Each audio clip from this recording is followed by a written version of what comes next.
What mysteries keep you awake at night? Welcome back, my fellow gamers. It's me, Amanda. Today we'll be looking at some of the ones that keep me awake as we count down the top 10 scary gaming mysteries that will haunt you. Some of which will likely never be answered. So yeah, kind of sad and definitely very spooky. Number 10. William Afton's motivation. Why is William Afton the villain in Five Nights at Freddy's? I mean, we know why he's the villain in terms of his actions, but like, what happened to him? Why did he become a villain? This is still something we don't quite know the answer to. We know that William Afton has killed a lot, but we don't know why. I mean, goodness, he even put his own offspring in danger. Was this done intentionally or accidentally? Once again, we don't really know. It's insane to me that this mystery hasn't even really been touched on in the long time that this franchise has been actively growing, expanding, and building on itself. I know this is a mystery that haunts me and keeps me up at night. Hopefully, with the release of the FNAF movie, we will get some answers as to what the heck is going on with this, but not holding my breath because this mystery's been unsolved for a real long time.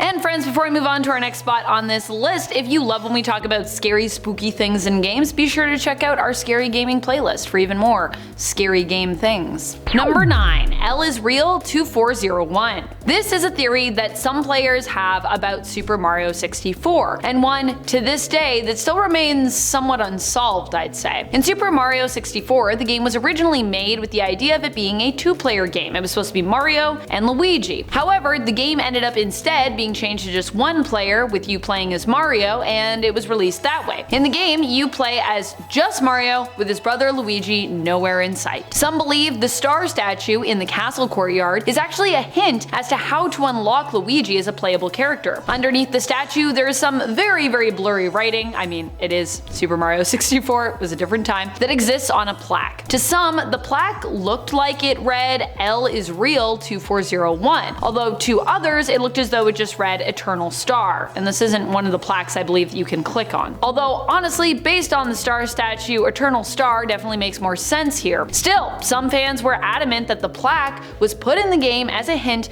for how to unlock Luigi as a playable character, with L is real 2401 meaning that when a player collected all 2,401 coins in the game, they could return here and then unlock Luigi. Now granted, no one's ever done it, so we don't really know. But what we do know is that Luigi does exist in the files in the game, because that actually got released, what was it, like 24 years and 1 month after the release of that game that was randomly leaked? So I don't know, seems interesting that happened. We don't know, I don't think we know where the leak came from, so interesting. Number 8, the cult of Afton. One of the biggest mysteries for me that keeps me up at night ties back to the Five Nights at Freddy's franchise. While never really a part of the games and more created by fan theories and speculation, the cult of William Afton is always something I feel like I want to exist. I just want it to exist. I think it would be cool. And then I get disappointed when, you know, this doesn't appear in the games or books and like nothing really happens with it. Granted, as I said, this is one that isn't necessarily real. It exists only in our headcanon, in our minds, but that doesn't mean that we don't want it to be real. The idea behind the cult of Afton is that Vanny is not the only loyal follower, and that he has many that he may have infested the minds of, tricking them into joining his cult and working for him. All members are believed to wear masks or even full outfits that are Freddy's themed and are believed to potentially be extremely dangerous folks, with members possibly even killing others at the behest of Afton. Number 7. What happened to the world? This is something I've been speculating on for a long time when it comes to Portal and its world, which I also believe is shared in the same universe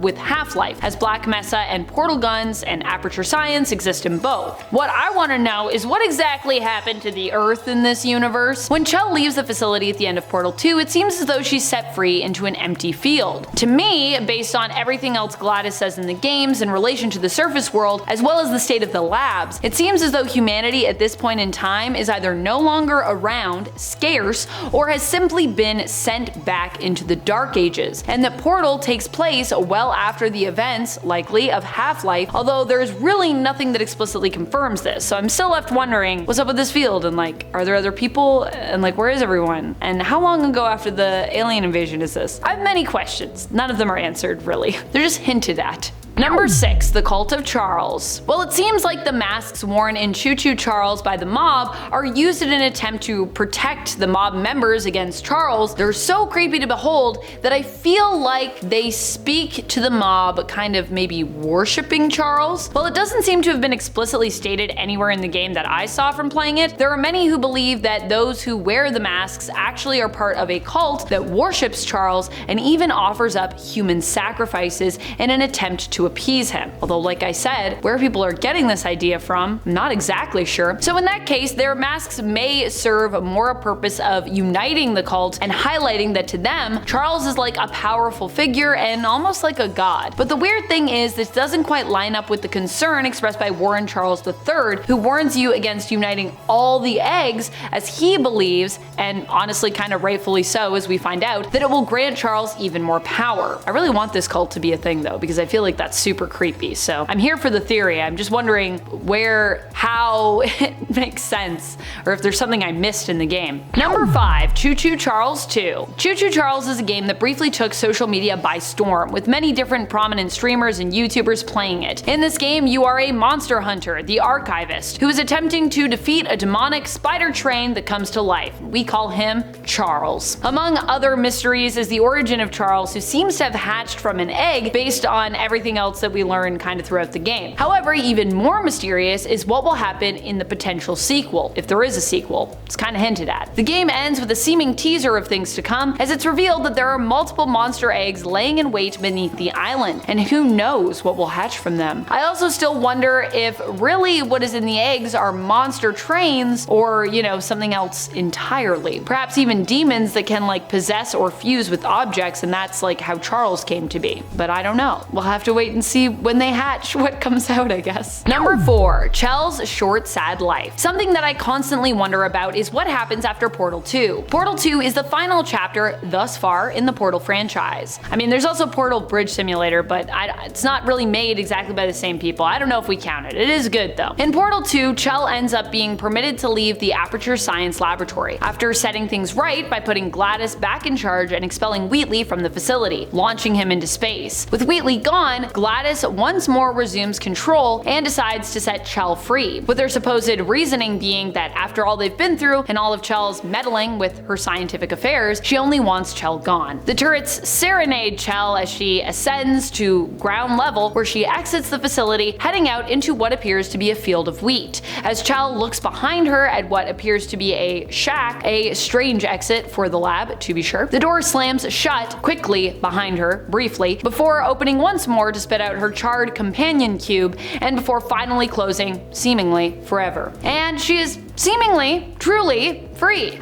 Or is she? After Portal 1, we end up being dragged back into the facility as Chell, and I'm curious to know what would happen next for Chell after the events of Portal 2. I'm also wondering if the field is meant to symbolize the afterlife, with the field representing a sort of like Elysium fields, signifying either that Chell goes on to lead a happy life, or that maybe she actually died a hero and is basically in a version of heaven. Number 3. What is happening in Input 6? In Input 6, what is even going on in this game? So I personally have not played this game yet myself, but I have watched playthroughs of it, and I'm honestly very confused. I haven't read everything, admittedly, that's popped up on the screen in the archives, but I just keep wondering what the story is behind what is happening in this game. And yes, I have watched some briefs, some videos that kind of explain it, but even then, there's still questions that remain unanswered in this. It seems like something in the company went wrong, and now we've basically been sent to destroy this company, possibly because the tech they were using was too experimental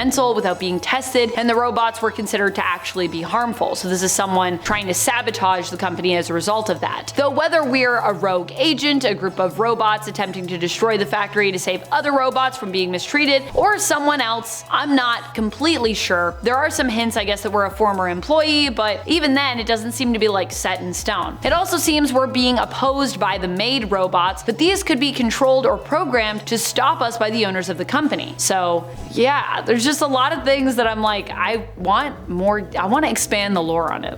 It's very interesting. Number 2, The Strange Man. One of the mysteries given to us via Red Dead Redemption 2. Red Dead Redemption 2 is considered by some to be one of the best games ever created. Aside from the main story, which is quite good, there are also many side characters for you to meet and interact with as you roam the countryside. One such man is simply known as the Strange Man. Based on the cryptic things he says in the game, as well as observations he shares with John Marston about his intriguing moral code, it seems likely that the Strange Man is actually meant to represent the Grim Reaper in the game. However, this is never outright said or stated, and for some, the true identity of the somewhat magical, mystical, and bizarre stranger remains a debated mystery. We don't know for certain, but if he is death, that's a pretty scary thing to think about. That you are playing as characters who are literally speaking with and encountering death incarnate. Number 1, the Borealis. Something that many folks were hoping to see in Half-Life 2 Episode 3 was the Borealis. The Borealis has been hinted at in both Half-Life and Portal and mentioned in both, but we never truly get to find out the significance of why the experiments or tech on it are quite so coveted. We also don't know if the Borealis is manned at all, although it seems to have been surmised at this point that it's not. What we do know is that it probably contains powerful tech, possibly involving an experiment related to the Arctic, and that the ship may have even portaled out of Aperture's facilities, as its dry dock was actually 3,975 meters